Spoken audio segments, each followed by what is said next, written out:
Second and third grade leaders, we have an amazing week ahead of us. I am so excited for what this Sunday has in store. But first, I want to say congratulations on a City Fam Jam. Well done. We had 18 parents here experiencing worship with us here in XKidz City, and it was so much fun. It was so great to watch these parents get to experience what happens here every single week, and just have that little extra fun of getting to come out and partner with them and talk to them about what it means to do ministry here and how much we enjoy what it is that we do. As we jump into this week, we are talking more about being made, about individuality and discovering who you are meant to be. This is a really important topic that I think is going to really open up conversation between you and your small group kids, your few, about what it is that they think makes them special, how it is that God made them to think differently or to be able to do things that other people can't do. So whenever you're having these conversations, ask them, what do other people say that you're really good at? What do other people say makes you special? And then pour into them that way. This is one of the opportunities that we have to build that relationship, to build that trust, to create that connection with them a little bit more and a little bit deeper. As we jump into this week's story that Ms. Brenda is going to be bringing us from stage, we're talking about the lost sheep, how he leaves the 99 to find the one. And so really charging in that we need to be rescued and that God is our rescuer, that Jesus died for us. And so this is a week that's pretty heavy in terms of the possibility of having some salvation conversations. So really be listening to what it is that your kids are telling you.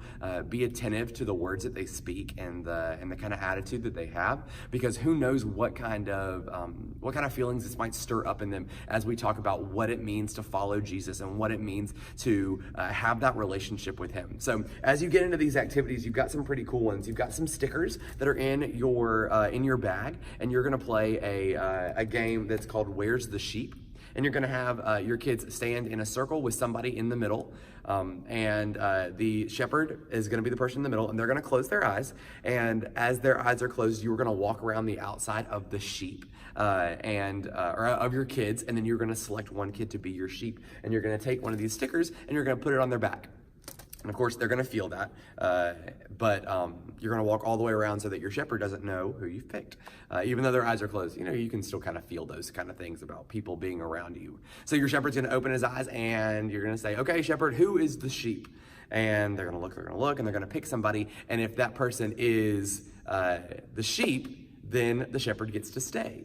But if that person is not the sheep, then the sheep gets to trade places with the shepherd, and the sheep that didn't get picked now gets to become the shepherd. And that rotation will probably happen a lot. So you're going to do that until everyone has had the opportunity, hopefully, to be the shepherd. And I think that's going to kind of lay a lot of really great groundwork for conversations that are getting ready to come.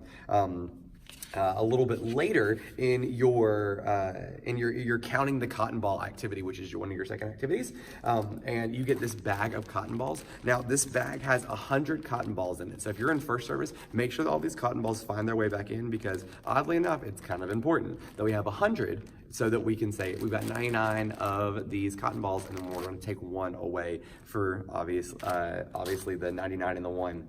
But this is going to be the activity where you're really going to be talking about what it means to follow Jesus, and that we need this rescue. Because what you're going to do is you're going to have these kids, you're going to split them into groups, and you are going to get them to count out some cotton balls. Now in your lesson, it talks about how it wants you to make a grid of 10 by 10, which is 100 cotton balls.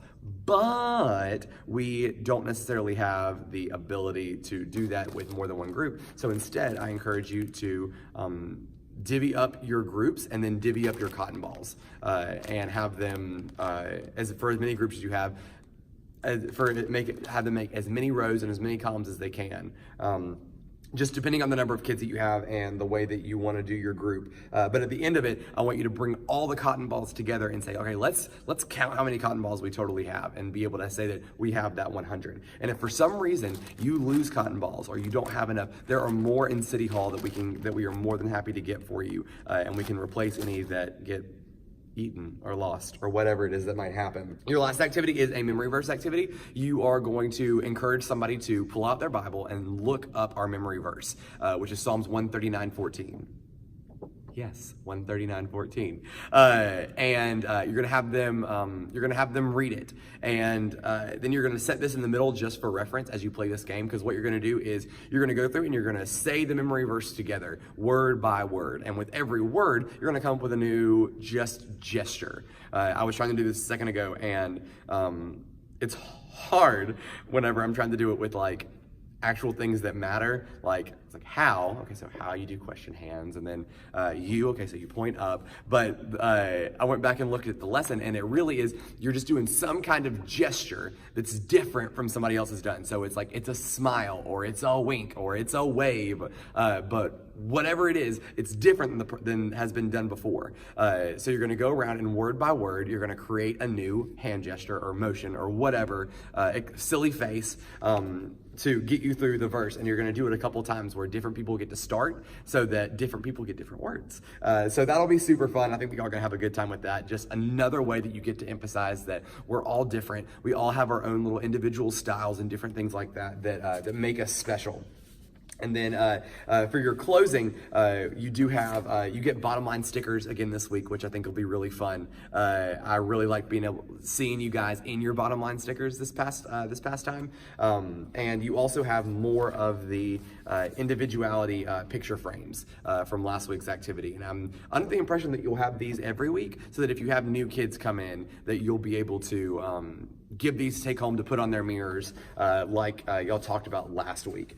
So I'm very excited about this lesson, about this series that we're doing, this theme that we've got, and the conversations that it's going to provide in terms of allowing you to connect closer with your few. That's such an important thing as a small group leader, that you are building those relationships, that you are making those connections, that you're building that trust where kids feel like they can share with you. And I've already said it before, but make sure that as you've got your kids that are sharing with you, when they're talking about things that make them special, that's important to them. So you need to make sure that you're listening, you're being a really active listener. That is really cool. That is so awesome. And even if it's something super small, like I can tie my shoes. That is so cool that you can tie your shoes. Don't belittle anything that they think makes them special, because if they thought it was special enough to share with you, that means that it's special enough to them that it's a big deal and that it deserves to be made a big deal about. So I'm just really excited about this individuality and about this theme and about this month. And I'm so glad that we have 5 Sundays to be a part of it. So I cannot wait to see you guys on Sunday. Until then, I love you and I'm praying for you, and I'll see you soon.